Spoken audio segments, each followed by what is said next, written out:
Hello everyone, Chris here again, and today I have a quick update on my WE Glock 19 with the SAI kit from Ace1 Arms. And the update is that I had a big problem with this pistol last night. Actually, I was trying to chrono it to see what kind of FPS I was getting. I think I was trying to figure out the difference between the OEM magazine with the flat top rubber and the Guarder magazine. And I was shooting through my chrono and I wasn't getting any readings. And then I noticed that the BBs were just rolling out of the barrel. So I was like, what? Tried to fire a couple of more rounds, nothing came out. And so that was not good, obviously. You don't want that to happen. So I took it apart. I thought maybe I had made some kind of mistake when installing the blowback unit or whatever. And took it apart, took the nozzle apart, and I found out that the floating valve, or it's also called rocket valve, inside of the nozzle was stuck to the front of the nozzle, which means that the valve feature of the floating valve was in a closed position, so no gas was getting to the hop-up chamber to push the BB out of the barrel. And if you recall from my original video when I had assembled this, I dry fired it a little bit, and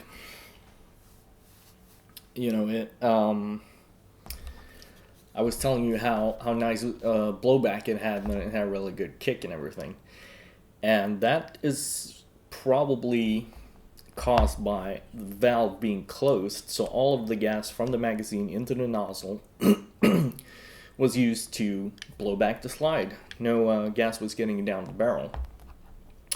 So it's probably doesn't have as good of a kick as it did originally.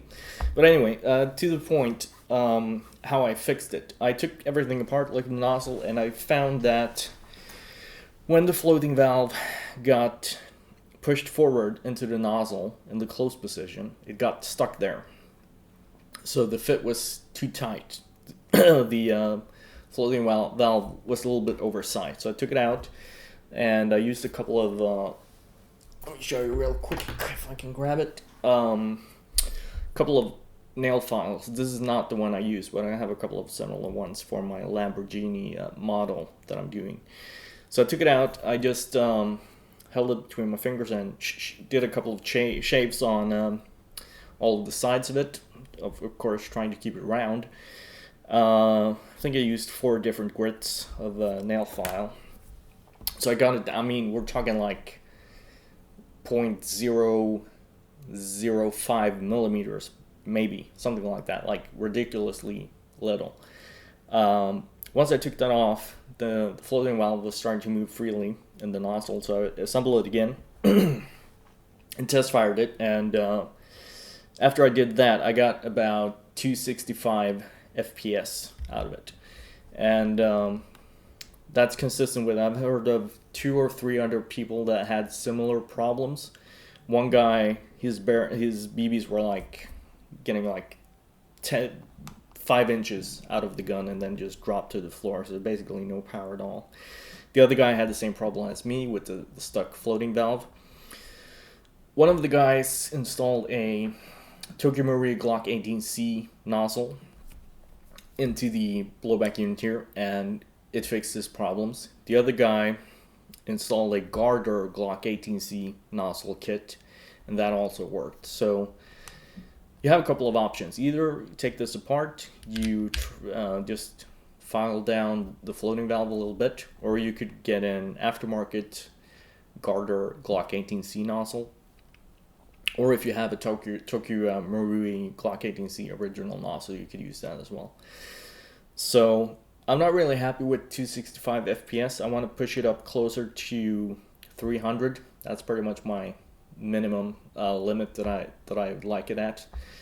So instead of trying to fiddle with what's in here, the original parts, I'm going to buy the Guarder nozzle kit install that, see what I get, and then try to modify it to get it up to 300. I think the other two guys that I was talking about, they got about 270 out of theirs, and I got 265 here, so it's going to be in that range when it works. The other thing that I've done since I last did a video of this is I put a couple of layers of clear coat, semi-gloss clear coat on here to get the shine and sheen of the Glock logo and the markings back here to kind of stand out a little bit more. If you remember, I told you that they were basically a very dull flat finish, so now we got a little bit of gloss action going on here. It's not perfect, but definitely a step up from how it was. I also, like I mentioned in one of my earlier videos, the extractor here. When I was looking into the nozzle, I took that out and I tried to file down the finish to get it to be silver. You can see that I've got it kind of halfway. And the reason for that is that the finish on the extractor was very durable. I'm pretty sure that probably the extractor and the slide have been, what's it called, anodized. So the finish was on there like real good. I was just trying to scrape with the tip of a file and nothing happened. Then I had to do like real strokes with the file going back and forth, and then it kind of came off a little bit.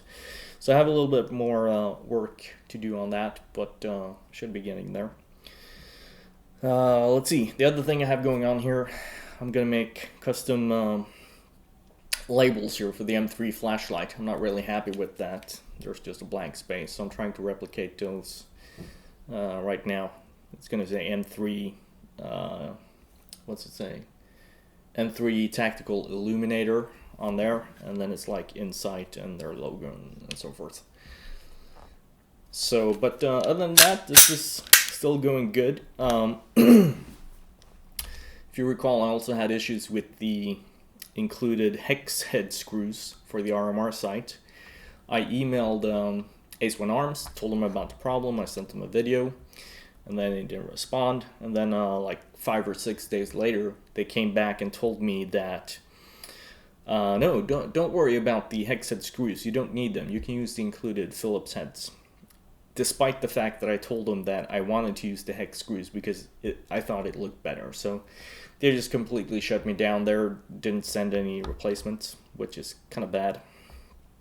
But, so I took the hex screws out, I tried to measure them, and I think I found what they're supposed to be, but I'm not really sure. So I have M3 flathead hex screws coming in, but the screws that I measured were 2.9 millimeters in diameter, and an M3 is obviously 3 millimeters, so I'm not sure if the M3 is going to fit in here or if I'm going to have an issue. They should be coming in tomorrow or the day after that.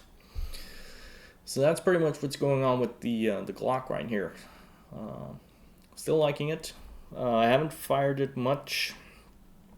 Well, not much at all, except the chronoing stuff, but I have been racking the slide a fair amount, and the you can see here from the wear marks that the barrel started to get worn in where it was sort of catching before.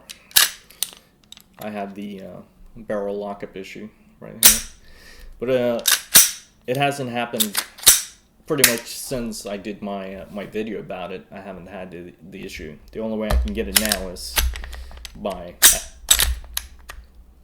forcing it into that position.